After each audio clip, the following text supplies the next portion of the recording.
Bonjour et bienvenue en direct sur le plateau de Morandini Live, l'émission de débat sans concession et d'infos sans langue de bois qu'il ne faut pas manquer chaque jour sur CNews.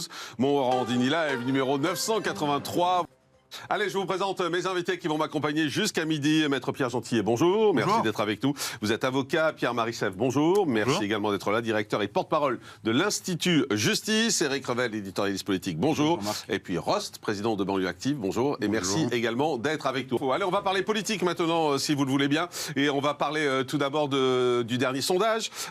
Pour le premier tour, vous allez voir les résultats avec Emmanuel Macron qui baisse, qui perd encore un point, et Marine Le Pen qui monte à 21%, Jean-Luc Mélenchon à 15%, Valérie Pécresse à 10%, Éric Zemmour à 10%, Yannick Jadot à 5%, et puis vous voyez Fabien Roussel, Nicolas Dupont-Aignan, Anne Hidalgo, Jean Lassalle et Philippe Poutou. Il y a un autre sondage, et Nathalie Arthaud que j'ai oublié, et il y a un autre sondage qui est publié ce matin par nos confrères de RTL et qui montre d'ailleurs que pour la première fois Valérie Pécresse et Éric Zemmour passent même sous la barre des 10%, ce qui est assez incroyable. Et désormais il y a une hypothèse qui circule, c'est celle de Marine Le Pen. Peut-elle vraiment remporter la présidentielle, Pierre Gentillet? Est-ce que c'est possible? Selon vous, visiblement, on s'inquiète un peu du côté d'Emmanuel Macron là-dessus. Je pense qu'effectivement, il y a une chance, si Marine Le Pen est qualifiée au second tour. Ah oui, je pense qu'il y a une chance pour Marine Le Pen. Si elle est... Tout dépend quand vous le prenez, de son point de vue, c'est une chance. Il y a une chance si elle est qualifiée au second tour, parce que je vous rappelle qu'il y a un candidat qui monte et qui a pris quand même 6 points depuis un mois, c'est Jean-Luc Mélenchon. Oui, mais aujourd'hui, pour l'instant, mais il ne fait que monter dans les derniers sondages. Mais si Marine Le Pen est au second tour, pour la première fois de toute l'histoire du Front National, Rassemblement National, elle a une réserve de voix. Cette réserve de voix, c'est Éric Zemmour, qui l'appelle à voter ou pas d'ailleurs, puisque 80% de ses électeurs se disent prêts à voter pour Marine Le Pen au second tour. Donc si elle se retrouve au second tour, elle a une réserve de voix. Et Emmanuel Macron, finalement, qui est plus clivant aujourd'hui entre Emmanuel Macron et Marine Le Pen au second tour? Je ne suis pas si sûr que ce soit Marine Le Pen qui soit le repoussoir du second tour. Par ailleurs, effectivement, les sondages de second tour, je les ai vus, ils se resserrent. Marine Le Pen, dans un sondage, est à 47,5. Ouais. Elle n'est pas encore, évidemment, arrivée à 50%, mais il y a une dynamique. Si vous prenez la marge d'erreur, qui est en général de 2% dans le sondage, là, on peut estimer qu'on est quasiment à égalité. Là, elle y est. Et effectivement, on peut arriver à égalité. Ensuite, tout est une histoire de dynamique. On va voir ce qui va se passer au soir du premier tour. Vous savez, je vous le dis, moi, je pense que là, on voit qu'il y a une dynamique plutôt descendante pour Emmanuel Macron. Il a perdu 4 points. Il était à 30-31 aujourd'hui. Il est plutôt aux alentours de 27. C'est ce que j'ai vu dans le dernier sondage. Marine Le Pen remonte. Elle a passé la barre des 20. Elle est à 21%. Il n'est pas exclu qu'au soir du premier tour, ce n'est même pas sûr qu'Emmanuel Macron soit en tête. Tout le monde part du principe qu'il sera en tête, c'est pas sûr.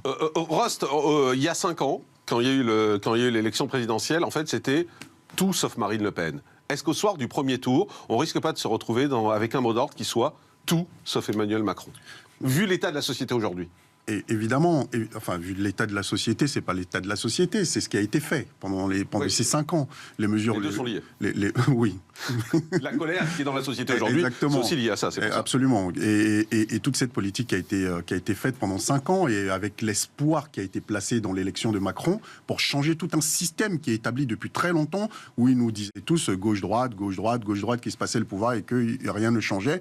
Et tout le monde a cru que avec cette dynamique Macron, et moi le premier, puisque j'étais un des premiers à le soutenir médiatiquement, et quand j'ai vu... C'est fini pour vous, Macron?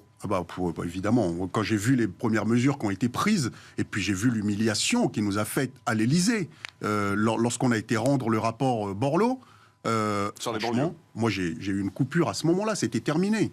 Et quand ils suppriment une partie des APL et qu'ils suppriment 20% sur le budget de la politique de la ville, et dans le même temps, de l'autre côté, ils suppriment l'ISF pour les plus aisés. Donc, je suis désolé, il y a eu une politique qui a été qui a abattu les plus pauvres. Et aujourd'hui, on le voit d'ailleurs, le résultat. On a une société où les plus riches se sont jamais autant enrichis et les plus pauvres qui se sont encore plus appauvris. Et ce qui est dommage, d'ailleurs, c'est que vous aviez le sujet du pouvoir d'achat. On a tous les médias qui nous disent... le pouvoir d'achat et les politiques, qui nous disent, une partie des politiques qui nous disent le pouvoir d'achat des Français a augmenté, et ainsi de suite. Allez en parler aux Français. C'est pas trop le temps. En tout cas, ici, on passe notre temps à parler des problèmes de pouvoir d'achat des Français. Pas de vous, mais globalement, c'est ce qu'on instille dans la tête des gens, alors que les gens souffrent. Pour revenir à une question plus concrète, on ne peut pas vous soupçonner d'être en faveur soit de Marine Le Pen, soit d'Éric Zemmour, ça c'est une certitude. Mais après le premier tour, le soir du premier tour, est-ce que vous serez dans une optique de dire tout sauf Macron pour encore 5 ans. Alors, écoutez, moi, pour être honnête avec vous, je suis même pas sûr que Macron soit au deuxième tour. C'est ce que je pense. Depuis un certain temps, bah oui. Vous voyez quoi, Marine Le Pen et Jean-Luc Mélenchon, par exemple? C'est possible. Non, mais oui. C'est possible. Je vous pose la question sérieusement. Oui, c'est possible. Et aujourd'hui, on a eu, pendant des années, on nous a fait le coup de cette espèce de barrière anti-Front National, cette espèce d'union républicaine qu'on nous a toujours dit, il faut mettre en place. Aujourd'hui, cette digue, elle a sauté. Au même titre et Emmanuel Macron le critique. Il met la faute sur les médias et il dit si cette digue a sauté, c'est aussi la faute des médias. On va l'écouter. Il était hier et vous allez voir qu'il s'en prend aux médias en disant on vous entend plus aujourd'hui sur cette digue contre l'extrême droite. Écoutez. Je ne fais pas de politique fiction, je dis simplement que collectivement, j'ai moins entendu dire qu'elle était d'extrême droite. Et moi je le redis, je pense qu'il faut continuer à dire quelle est la vérité des projets. En les respectant, moi je respecte toutes les Françaises, tous les Français, quoi qu'ils croient. Mais il y a un tandem qui est là en train d'avancer, avec des idées d'extrême droite qu'on connaît depuis longtemps, qui sont portées par un clan et un nouveau venu.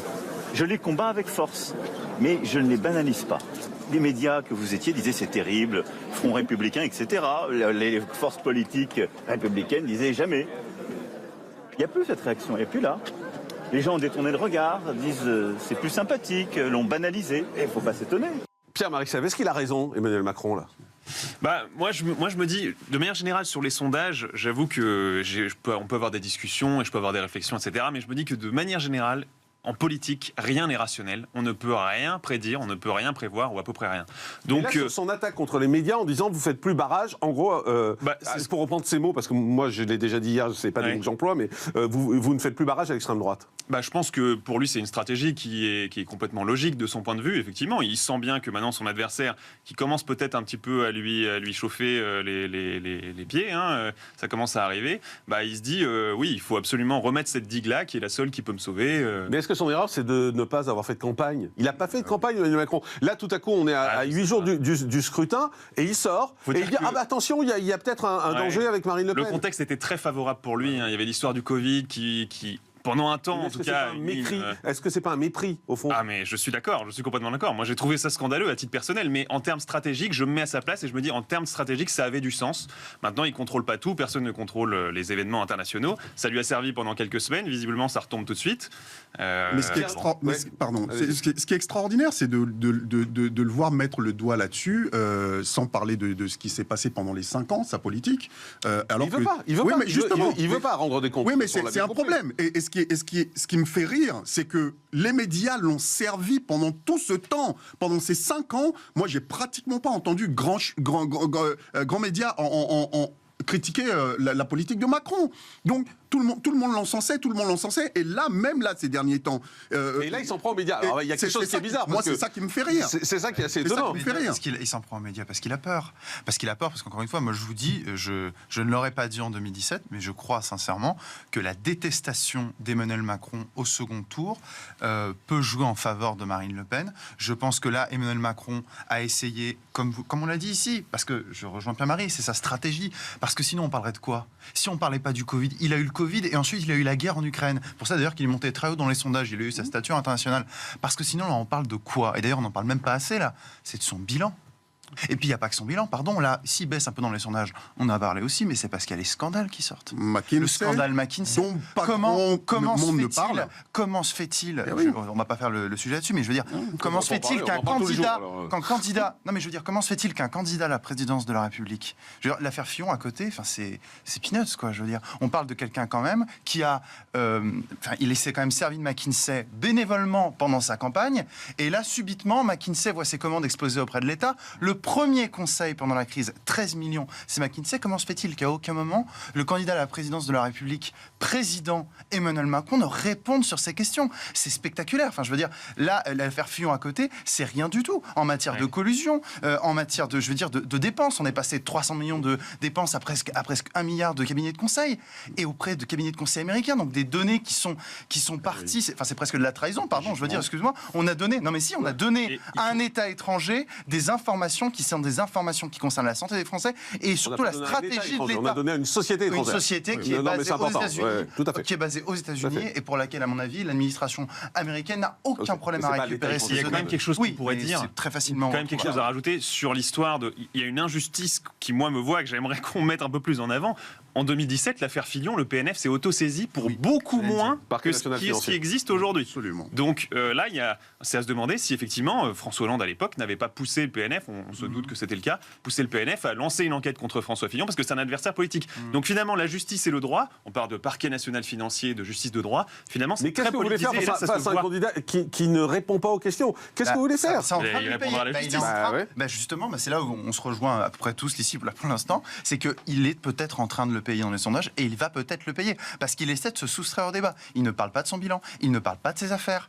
Je veux dire, à un moment, il nous dit toujours, il a dit un truc, il est très arrogant dans sa façon de communiquer, il dit c'est légal. Oui, il a raison, c'est légal de recourir à des cabinets de conseil. Mais je veux dire, à un moment, il me semble que François Fillon, au départ, c'est ce qu'il disait, il disait c'est légal, mais au fond, c'est peut-être un peu Faire autre illégitime. chose aussi, hein. Pardon, mais excusez-moi, mais oui, c'est légal, très bien, mais je veux dire, c'est totalement choquant moralement. C'est quand même quelqu'un qui s'est fait élire, souvenez-vous, sur la moralisation de la vie politique française. Aujourd'hui, cette pratique, elle est À part complètement qu'il n'y a pas immorale. d'enrichissement personnel. Non. Voilà. Non, il n'y a pas Contrairement à ce qui s'est passé d'enrichissement. avec la Oui, il n'y a Fillon, pas d'enrichissement même s'il n'y avait pas personnel. d'enrichissement personnel, Mais c'était pour quid lui. quand on enrichit Ouais, des gens exactement. qui sont des gens qui sont proches, Proches, des gens qui vous ont dit. exactement, c'est Moi, ça. je ne comprends pas comment est-ce Ah oui. qu'une grande entreprise comme McKinsey peut arriver et aider gratuitement un candidat à la présidence de la République et subitement après voir ses commandes culminer à 13 millions auprès de l'État. Est-ce que ça Il y a intéresse quelque les chose Français? Est-ce que vous pensez que ça intéresse les Oui, Français? évidemment. Moi, je me suis beaucoup posé Oui, la je le question. crois. Moi, dehors, les gens ne parlent pas de l'affaire McKinsey. Ah bon? Je vais vous dire, ça Non. dépend les gens. Ah bah, ça Non, mais dépend qui vous les gens. fréquentez, Ça dépend qui, moi, je suis Jean-Marc d'accord. Morandini. Les gens. Moi, Mais- il me parle du problème de rationnement de l'huile, de la farine. Vous savez, Il Jean-Marc me parle Morandini, assez peu de écoutez, l'affaire. Jean-Marc Morandini, On les est réseaux tous les sociaux, jours. Des raisons, je dis Moi, que c'est pas important. moi, je suis tous les jours dans la rue. Je peux vous dire On parle que. d'affaire McKinsey. Eh ben, je peux vous dire qu'il y a Ils sont plein de tannés, les gens, gens. hein, Bah, parce que- allez voir sur ma page Mais Facebook vous avez d'ailleurs. raison, On a et tort à la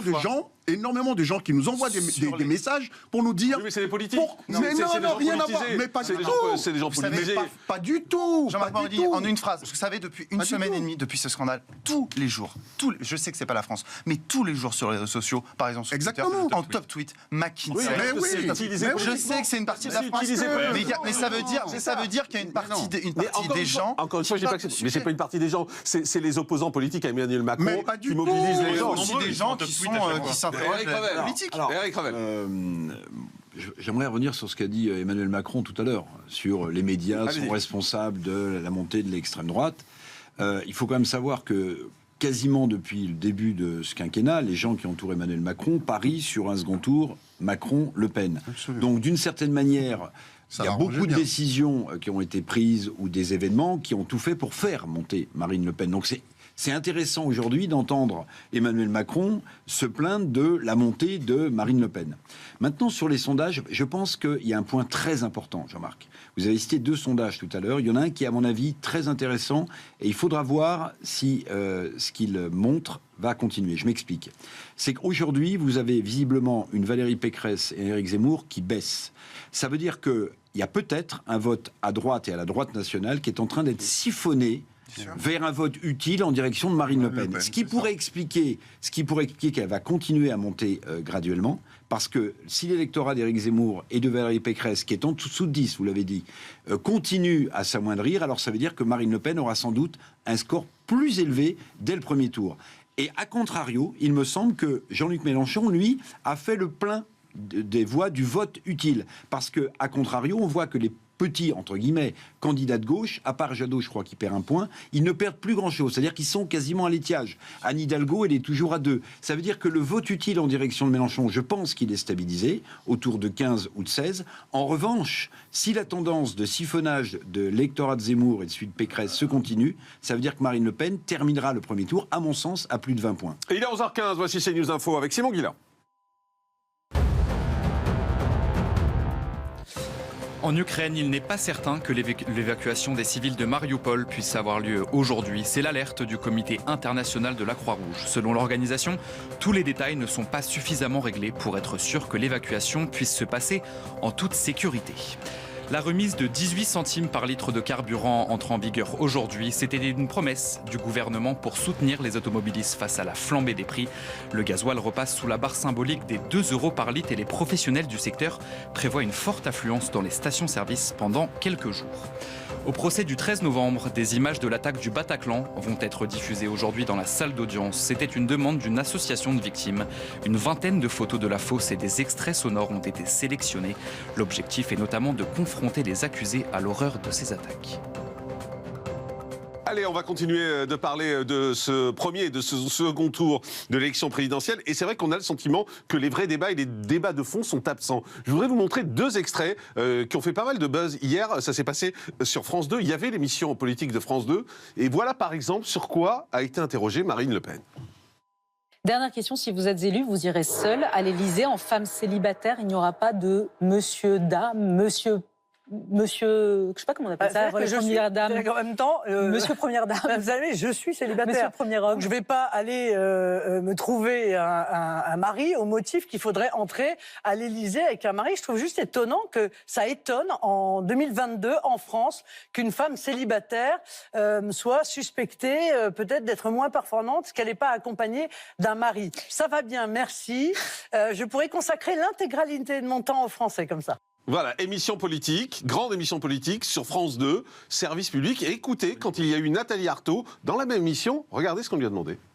Vous avez le sentiment d'avoir sacrifié votre vie privée pour la politique. Vous avez dit ça, vous avez dit la politique a occupé toute ma vie. Ah non, pas du tout. C'est pas du tout un sacrifice. C'est au contraire, Non, je pense que c'est un sens, vraiment un sens à ma vie, que de dire qu'on ne doit pas accepter, qu'il y a des choses à faire. Parce que, vous voyez, bon, là, je parle de la crise, de l'aggravation, y compris de ce qui va nous tomber dessus, des sacrifices qui vont nous tomber dessus au prétexte de la guerre et de la crise. Mais moi, je suis convaincue que cette société, elle peut faire des choses fantastiques, qu'on a des possibilités, mais immenses, techniques, scientifiques, comme jamais, et qu'on peut en faire quelque chose une société véritablement humaine. Moi, c'est ce qui, c'est vraiment mon moteur, hein, donc dans ce combat. Donc non, c'est pas du tout un sacrifice. Au contraire, c'est une richesse pour moi. Pierre-Marie Sève, France 2, encore une fois, émission politique. C'est ça les questions qu'on attend ? C'est sûr qu'on peut déplorer de ne pas aller dans le fond. Maintenant, comme on le disait, c'est probablement une évolution naturelle.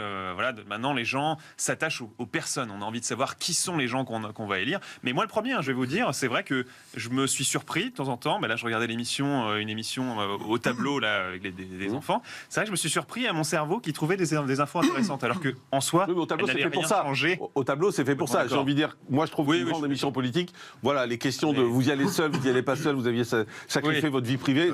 J'espère que ça n'est pas intéressant. Moi, je trouve ce qui est intéressant et qui montre le chemin qu'a parcouru Marine Le Pen, c'est qu'à l'insu de son plein gré, Léa Salamé, en posant la question qu'elle pose, qu'on peut trouver intéressante ou pas intéressante, en fait, elle humanise le personnage. Si vous vous souvenez, il y a quelques années, quand une émission d'M6 arrivait chez les gens, et ça avait été le cas avec Marine Le Pen en parlant d'elle et de ses chasses, avait, notamment sur le service public, fait un quasi-scandale en disant mais vous humanisez quelqu'un qui intime avec Karine Le Marchand. Qui ne devrait pas l'être, Eh bien, à l'insu de son plein gré, Léa Salamé prouve que Marine Le Pen est devenue, sinon fréquentable pour elle, en tout cas qu'elle peut lui poser des questions qui l'humanisent. Et ça, c'est quand même un grand changement, me semble-t-il. Alors, on revient au fond, parce que dans cette élection présidentielle, il y a aussi une question qui va se poser, c'est comment vont voter les quartiers populaires et les quartiers sensibles. Et visiblement, on s'achemine vers une abstention très forte, parce que ces gens-là sont plutôt globalement dégoûtés par la politique. Ils ne croient plus en la politique. Reportage CNews. Que ce soit pour des élections locales ou nationales, le taux d'abstention dans les quartiers prioritaires de Toulouse bat des records depuis 2014. Près de 60% pour le premier tour de la présidentielle en 2017, 87% lors des dernières régionales. Les citoyens des quartiers sont tout simplement déçus. Ils ne comprennent pas pourquoi ils voteraient pour des gens qui ne les connaissent pas, qui ne les comprennent pas et qui ne traitent pas leurs attentes et leurs perspectives, tout simplement. Ils s'en foutent un peu de la société. Ils sont un peu délaissés, on va dire. Et comment ils sont délaissés, ils n'apportent pas leur voix. Voilà, c'est pour ça qu'ils n'y croient plus à la politique. Les quartiers populaires sont l'illustration parfaite du clivage dans la société. Chômage élevé, manque de débouchés, habitat sont des problèmes plus forts ici qu'ailleurs.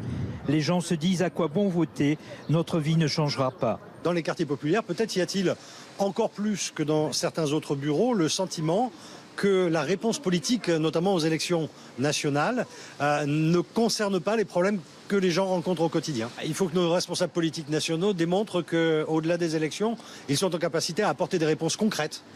Actuellement, une campagne publicitaire incite les citoyens des quartiers à aller voter. Pas sûr que cela suffise à faire baisser le taux d'abstention. Rost, qu'est-ce que vous entendez, vous, dans les banlieues aujourd'hui, concernant la présidentielle? Ça les intéresse, les gens, ou pas? Alors écoutez, déjà nous-mêmes qui sommes impliqués, on est écœurés par ce qui se passe. Donc, imaginez les gens qui étaient déjà un peu sceptiques ou un peu éloignés de tout ça.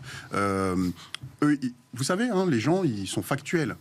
Ils ont leur quotidien, ils vont faire leurs courses, ils doivent payer leur loyer, ils doivent payer le gaz, ils doivent payer... Tout ça a explosé. Donc, leur priorité, elle est là. Et après, quand ils allument leur télé, quand ils voient la propagande qui est faite pour certains candidats en permanence, effectivement, ça les écœure. Il y a des gens qui n'allument même plus leur télé parce qu'ils n'ont plus égalité envie totale de des temps de ça. parole, donc c'est plus compliqué. Depuis lundi. Qui a été réduit à 2 semaines, d'ailleurs. Oui, tout à fait. Bon, mais sur la question de fond, alors, c'est là où Macron est quand même malin. C'est qu'ils ont réussi à tisser quelques petites toiles dans certains quartiers pour avoir un peu le contrôle de certaines personnes dans ces quartiers-là. Et la fameuse commission qu'il avait mis en place, le fameux groupe qui était censé être le groupe qui représente les banlieues, qui avait été mis en place sur les conseils d'un certain humoriste, ça, ils se sont moqués d'eux. Combien ont quitté justement cette organisation parce que justement il a voulu faire de l'image, il a voulu avoir des entrées et il y avait quelqu'un qui faisait quand même malgré tout un boulot extraordinaire là-dessus et qui aurait pu continuer ce boulot en s'intéressant réellement au sort des gens qui vivent dans ces quartiers. C'était l'ancien ministre de la ville et du logement, Julien Denormandie, qui était très à l'écoute, qui avait envie de faire bouger les choses et qui disait effectivement, moi, c'est pas ma vie, je ne la connais pas, donc j'ai besoin de travailler avec des gens qui vivent les choses et qui sont capables d'apporter des solutions pérennes. Sauf que cette initiative qui a été mise en place justement, ça s'est traduit par la commission Borloo, où on a mis à l'intérieur des gens justement qui venaient de ces territoires pour essayer de trouver des solutions pérennes. Sauf que lorsqu'on rend le rapport, on se souvient de cette moquerie du président de la République devant le monde entier, cette humiliation qui a eu à ce moment-là. Mais non, parce que... Mais comment vous commandez un rapport à quelqu'un? Comment vous faites travailler des gens pendant des mois? Et on arrive avec le rapport à la fin pour vous proposer des solutions qui sont des solutions solides, et vous dites, je vois mal deux mâles blancs sur la même scène, l'un remettant à l'autre un rapport. Pourquoi il lui a confié le rapport dans ce cas-là? Pourquoi on nous a fait travailler pendant des mois et des mois pour rien? C'est ça. Et c'est cette arrogance de ce pouvoir qui nous a mis en colère, beaucoup d'entre nous, et qui a dégoûté la plupart des gens de ces quartiers-là, et qui disent, finalement, ces gens-là, ils se moquent de nous et ils continueront à se moquer de nous. Après, pourquoi vous parlez de mâles blancs? Quel est le problème à dire que c'est deux mâles blancs qui... C'est les propos de Macron, ce n'est pas moi. Attendez, bon, le Front National me fait déjà des procès de racistes anti-blancs, dont j'en rigole, mais ça, c'était Macron lui-même qui avait prononcé ces phrases. Exactement ces phrases-là. Est-ce que vous pensez que alors, ce qu'on appelait avant la classe populaire, mais je ne sais pas si on emploie encore cette expression, mais aujourd'hui, n'ira pas voter? De toute façon, globalement, massivement, c'est une classe qui vote pas énormément. Pourtant, il y a des gens qui lui parlent. Il y a des candidats qui lui parlent. Nathalie Arthaud, elle parle par exemple à la classe populaire. Non, mais alors, oui, mais alors. Poutou, il parle à la classe populaire. Il y a la question de parler à la classe populaire, mais il y a aussi la question de la représentation. Qui la représente aussi, cette classe populaire? Parce qu'il ne s'agit pas de dire qu'on est un tel et qu'on parle à un. Ils ont besoin aussi de s'identifier. Marine Le Pen, aujourd'hui, elle dit qu'elle parle à la classe populaire, par exemple. Eh ben, elle a raison. Elle a raison. Elle a raison. Et Mélenchon, et c'est pour ça que je vous dis, attention, méfiez-vous. Éric disait tout à l'heure qu'il y avait... que Mélenchon, ça plafonnait à 15%. Oui. Elle est juste, mais non, mais je pense qu'il plafonne dans le vote utile à gauche. Oui, mais sauf que il y a la question de l'abstention et la question si l'abstention n'est pas forte, je peux vous dire qu'il y a des chances que Mélenchon soit au deuxième tour. Je voudrais qu'on écoute Nathalie Arthaud, c'était hier. Elle a dit une petite phrase, moi, qui m'a interpellé. Elle a dit, quand on est anti-immigré, on est anti-ouvrier. C'est assez intéressant, écoutez. Moi, ce qui m'inquiète, c'est en effet la poussée des idées d'extrême droite, ce nationalisme, ce racisme quasiment décomplexé là, qui s'est exprimé dans cette campagne, parce que ça, c'est du poison. C'est du poison pour le monde du travail. Parce que le monde du travail, précisément, il est composé de femmes et d'hommes de toutes les origines. Mais ceux qui, effectivement, votent pour Marine Le Pen, eh bien, ils se trompent. Qu'est-ce que vous voulez que je vous dise? Ils se trompent. Parce que Marine Le Pen, elle n'est pas du côté des classes populaires et du monde du travail. Encore une fois, vous savez, quand on est anti-immigré, on est anti-ouvrier. Parce que voilà, le monde du travail, il est composé beaucoup de travailleuses et de travailleurs immigrés. Et heureusement qu'ils sont là pour faire tourner les hôpitaux, les chantiers, etc. Pierre Marissel, quand on est anti-immigré, on est anti-ouvrier? Mais qui est anti-immigré? Moi, je vois pas un parti politique. Et d'ailleurs, je ne suis proche d'aucun. Mais on n'est pas anti des personnes. Marine Le Pen n'est pas anti-immigré. Les immigrés en tant que personne, elle ne les déteste pas. Mais personne ne déteste d'autres personnes en soi. L'anti-immigration, ça c'est une évidence. Et c'est clair. Et puis, vous vivez dans quel monde? À beaucoup de niveaux, elle a raison d'ailleurs. Vous vivez dans quel monde? Mais non, mais c'est juste ça. Vous êtes sur quelle planète? La gauche de Nathalie Arthaud, qui est la gauche à l'ancienne, qui va culpabiliser les autres en disant « Ah mais vous détestez les gens ». C'est faux. Quand on discute en termes de politique, on réfléchit, ce sont des phénomènes. Je suis scandalisé quand j'entends ça, parce qu'eux-mêmes l'assument clairement. Pas plus tard qu'hier soir, j'étais en débat.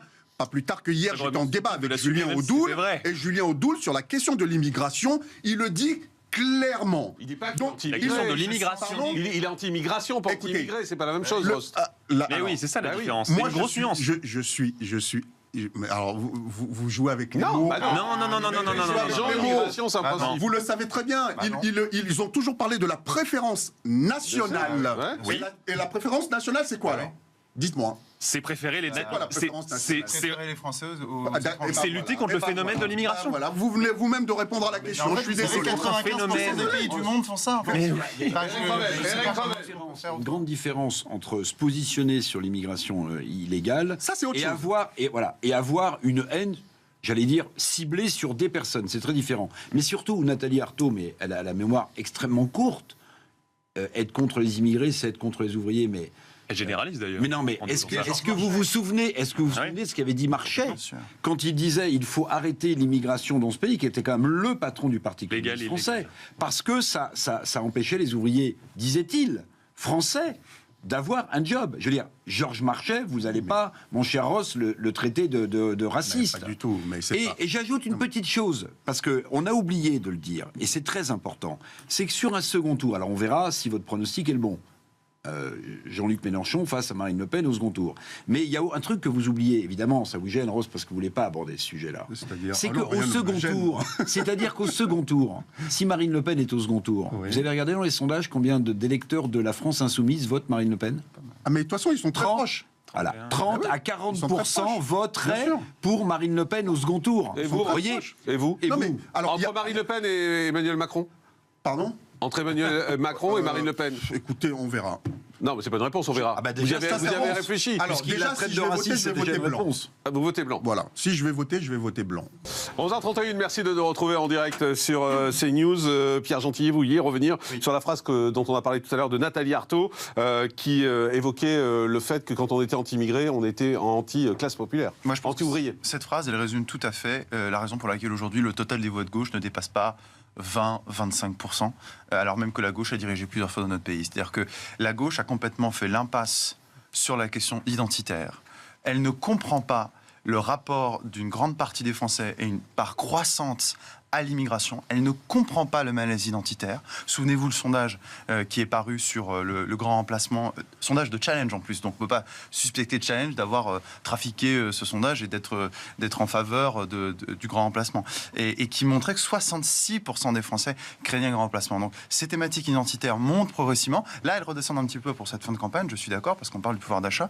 Mais vous voyez, typiquement, tant que la gauche fera l'impasse sur les questions identitaires, elle restera aussi basse, parce que c'est une préoccupation profonde et de long terme qui va continuer, parce que nous avons un phénomène démographique migratoire qui bouleverse l'Europe et qui bouleverse aussi la France. Donc, tant que la gauche ne parlera pas de ces est anti-immigré pour vous, comme semblait le dire Ross. Comme Emmanuel Macron, comme Marine Le Pen, comme Éric Zemmour, les deux sont contre le phénomène migratoire, contre l'immigration. D'ailleurs, Zemmour, je me souviens à un moment, il l'avait dit sur une émission aussi, il avait dit « j'ai rien contre vous en particulier ». Le problème, c'est pas les individus, le sujet, c'est les masses et tout le bouleversement que ça a sur nos modes de vie, sur notre culture. Et Et ça, une part croissante des Français le ressentent. Et c'est pour ça que Marine Le Pen monte, c'est pour ça que Zemmour est aussi haut, et c'est pour ça que la gauche est aussi basse. Donc, tant qu'ils feront la passe. Non, mais moi, j'aime bien qu'on se mente de temps en temps, mais voilà, il faut être factuel. Ce qu'ils induisent clairement dans la tête des Français, c'est ça. L'immigré qui vient prendre le pain des Français. Celui qui n'a pas la nationalité française n'a rien à faire sur le territoire français. C'est ça la préférence nationale. Donc, non, c'est pas tout à fait ça la préférence nationale. Écoutez, c'est pas ça la préférence nationale. Elle a toujours dit. La préférence nationale, c'est sur 2 emplois. Sur un emploi, un Français et un étranger, oui, mais on privilégie le français. La préférence nationale. Sauf que, justement, donc ça veut dire que déjà d'une, il y a une discrimination à ce niveau-là. Quelqu'un qui vit. C'est pas normal. Pardon, excusez-moi. Quelqu'un qui vit en France, quelqu'un qui travaille en France, qui contribue. Non, mais attendez. Oui, mais ça arrive à n'importe qui. Vous savez que vous êtes dans un boulot sur un certain temps, et puis vous pouvez perdre votre boulot et puis rechercher du boulot. La vie, elle est en perpétuel mouvement. Donc, ça veut dire que si à un moment, vous travaillez en France, vous cotisez, vous participez à l'économie de la France, vous payez des impôts, mais pas ça, à un moment, lorsque mais c'est pas ça, français, c'est le suffrage censitaire, ça qu'il faut rétablir. C'est pas parce qu'on paye qu'on est français, monsieur. C'est ne rien comprendre à ce qu'est la France et ce qu'est les Français, le peuple français. C'est pas parce qu'on paye des impôts, c'est pas parce qu'on participe à la vie économique qu'on est français, qu'on appartient à ce pays. Pardon. L'identité française, là vous participez, vous parlez de la société. Vous êtes membre d'une société. Il y a aussi membre d'une nation. Et c'est pour ça que ce sont deux choses différentes. Et vous êtes typiquement dans la pensée de gauche qui ne comprend pas ça. Et c'est bien ce que je vous dis. C'est bien ce que je vous dis. Vous êtes justement dans ces gens qui font partie, qui veulent discriminer une partie de la population. À partir du moment où vous êtes d'un autre pays, ils sont établis en France. Je suis désolé. Mais alors, s'ils sont étrangers, je veux dire, c'est pas normal dans un pays de donner la préférence aux gens du pays. C'est pas normal. Dans un pays, de donner la préférence aux gens. En Afrique, vous ferez ça la préférence nationale. En Algérie, vous excluez une partie de la population tout simplement parce qu'ils ne sont pas français. On les exclut pas, mais non. Au moins les choses sont claires.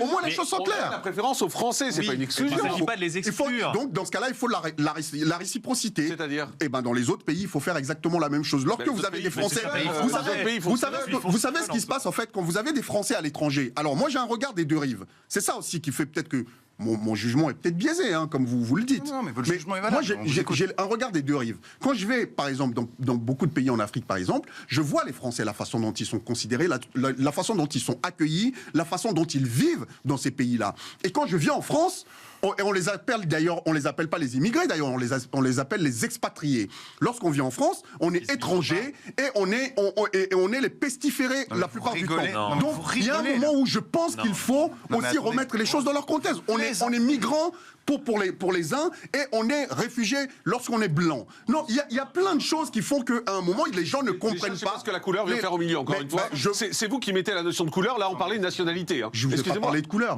J'ai dit on a parlé de... Quand on est blanc, c'est une couleur, excusez-moi. Regardez ce qui se passe avec l'Ukraine et regardez ce qui s'est passé avec la Syrie. Mais c'est normal pour l'Ukraine. Rost, on peut vous répondre, excusez-moi, je sais que vous regardez mon livre pour pas me répondre, mais écoutez-moi. Vous dites c'est différent parce que c'est l'Ukraine et les Ukrainiens parce qu'ils sont blancs. Mais ce sont... Non mais on peut vous répondre. Vous dites, là vous parlez de la question des réfugiés ukrainiens. Typiquement, ça aussi c'est une impage de la gauche. Pourquoi est-ce qu'on aurait, et moi je l'assume et toute une partie de la droite aussi, pourquoi est-ce qu'on a une préférence naturelle à plus accueillir des réfugiés ukrainiens que des réfugiés africains? Mais parce que nous appartenons au même continent, que nous appartenons à la même civilisation. Et que par ailleurs, on n'a pas... Alors moi, je pense qu'on n'a pas le devoir de les accueillir, mais je pense qu'on peut les accueillir. C'est comme ça que je pose les choses. Mais un État, pour répondre à ce que vous disiez, a le droit de discriminer par rapport à une nationalité. Vous savez, l'histoire, mais vous savez, dans votre vie, dans votre vie quotidienne, vous discriminez. Regardez, vous avez choisi de venir ce matin. Vous avez choisi de venir ce matin, vous auriez pu faire autre chose. Vous avez fait un choix, vous avez discriminé. Discriminer, c'est choisir. Vous avez des Français, vous avez des étrangers, vous faites un choix. Moi, je trouve que c'est normal. 95% des pays du monde font ça, monsieur. 95% des pays du monde choisissent. Et c'est normal, sinon il n'y a plus de nation. Sinon, la France, c'est un terrain vague et on fait ce qu'on veut. Je comprends, vous assumez. Pour être très clair, c'est très bien. Nous, on n'est pas dans cette dynamique-là. Pour être très clair dans ce que vous dites, vous ne trouvez pas normal qu'un État privilégie les gens du pays? C'est pas normal. C'est-à-dire que la France privilégie les Français, ce n'est pas normal. Les immigrés qui ne sont pas français doivent avoir les mêmes droits que les Français. Vous savez, j'aurais voulu que pendant le Covid, là, tous les gens qui ne sont pas français arrêtent de travailler dans les hôpitaux. Mais pourquoi Parce qu'à partir du moment où vous estimez qu'on peut les discriminer, pourquoi eux seraient là à rendre service en permanence, surtout dans des pays... Oui, mais ils travaillent. Oui, mais alors, attendez, excusez-moi. Sachez déjà, on va pas inverser la situation. Sachez déjà que ces gens sont sous-payés la plupart du temps. Prenez les. Mais non, mais parce que c'est important. Ils viennent, ils font le même travail que n'importe qui et ils sont sous-payés. Mais non, mais sérieusement. Je voudrais revenir sur ce que vous avez dit parce qu'il y a des choses qui sont totalement illogiques. Vous parlez d'expatriés français, mais un expatrié français, quand il travaille dans un autre pays, il ne migre pas dans ce pays. Il est détaché par une entreprise, bien sûr. Première chose. Deuxième chose. Bien sûr que Deuxième chose. Le mot a été galvaudé. Le mot a été galvaudé. Je suis d'accord. Le mot discrimination. Mais je vais vous dire une chose. Si vous voulez travailler aux États-Unis, que vous soyez blanc, noir, jaune, si vous n'êtes pas américain, vous n'aurez pas le droit de travailler aux États-Unis parce qu'il y a une préférence du travail aux États-Unis pour les Américains. Si vous êtes un Américain noir, vous pourrez travailler. Si vous êtes un Français blanc comme moi, la carte verte. Exactement. Donc, si vous voulez, cette question, je comprends pourquoi c'est un sujet. Parce que la préférence nationale, c'était un mot utilisé historiquement par le Front National. Donc, il hérisse le poil de la plupart des gens. Mais sur le reste... Mais parce que vous savez ce que ça induit. Vous savez ce que ça induit. Mais le Front National, ils ont toujours été clairs sur la préférence nationale, ça induit quoi? Alors, j'ai l'impression que vous faites tous semblant. Alors dites-moi. Non, ce que vous voulez dire. Beaucoup écouté, je ne fais pas semblant de vous répondre. Non, allez-y, Ross. Vous avez entendu à combien de reprises le Front National parlait de la question des immigrés en France?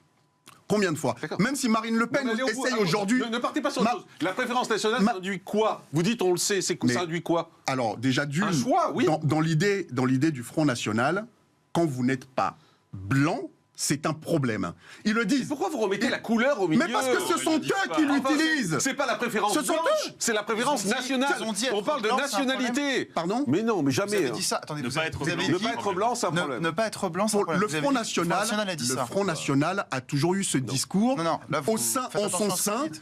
Que ce soit Jean-Marie Le Pen à l'époque, même si Marine Le Pen aujourd'hui, elle enrobe les choses autrement. Je les ai pas entendus parler de couleur. Est-ce que vous vous souvenez d'un discours... Vous passez de la nationalité à la couleur. Est-ce que vous vous souvenez du discours de Marine Le Pen il n'y a pas très longtemps? Elle dit « Je suis ravie que Zemmour embarque les nazis qu'on avait au sein du Front National. » Eh bien, ça veut dire quoi?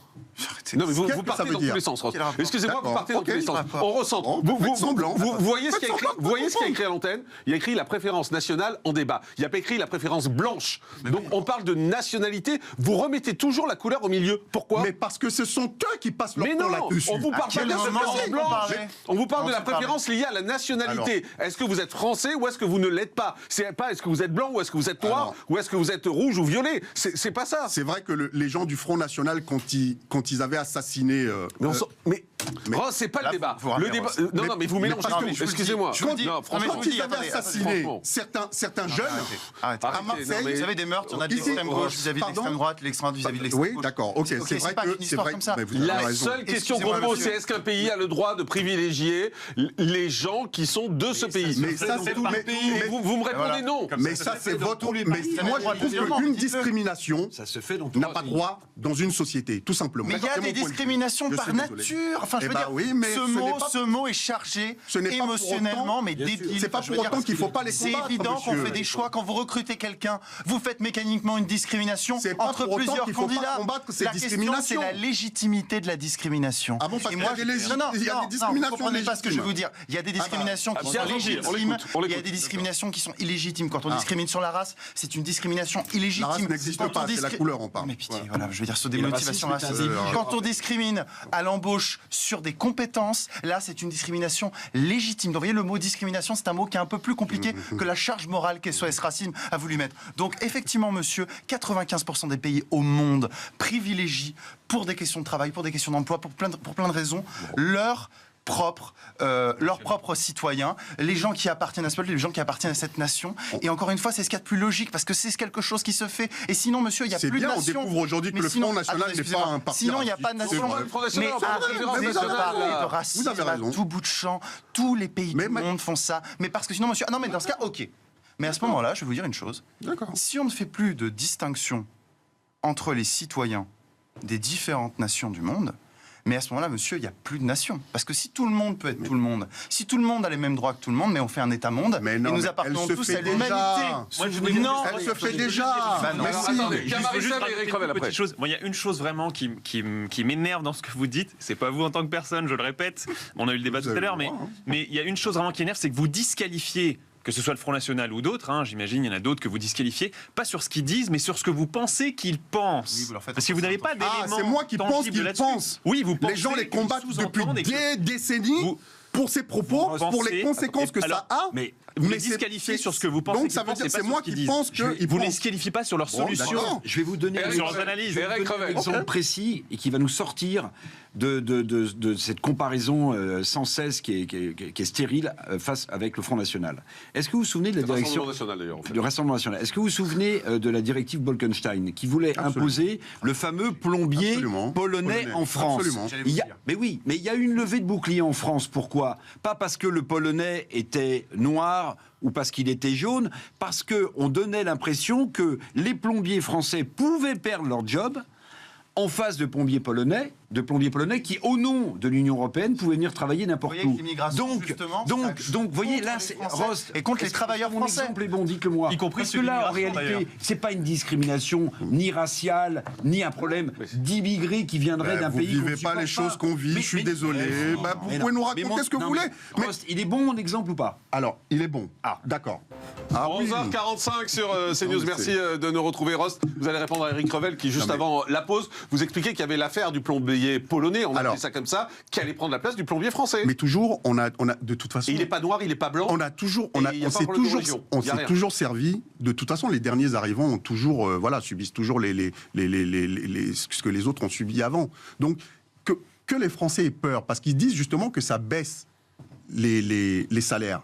Ce qui n'est pas faux d'ailleurs, et c'est ce que je vous disais tout à l'heure, vous m'avez dit, je ne vois pas le rapport, mais bon, quand on fait venir des médecins, par exemple, de l'étranger, ils sont payés beaucoup moins que les Français pour le même travail qui est fourni. Moi, je discute avec certains d'entre eux. Ils acceptent de venir, ils acceptent le salaire, on est d'accord. Non mais d'accord. On est d'accord. Oui, mais d'accord. Mais parce que la plupart du temps, déjà, la plupart ne savaient pas forcément au niveau des pratiques, et qui découvrent, et que certains découvrent, et se disent... Ils peuvent reprendre un billet d'avion. Mais je vous le dis. Mais je vous le dis.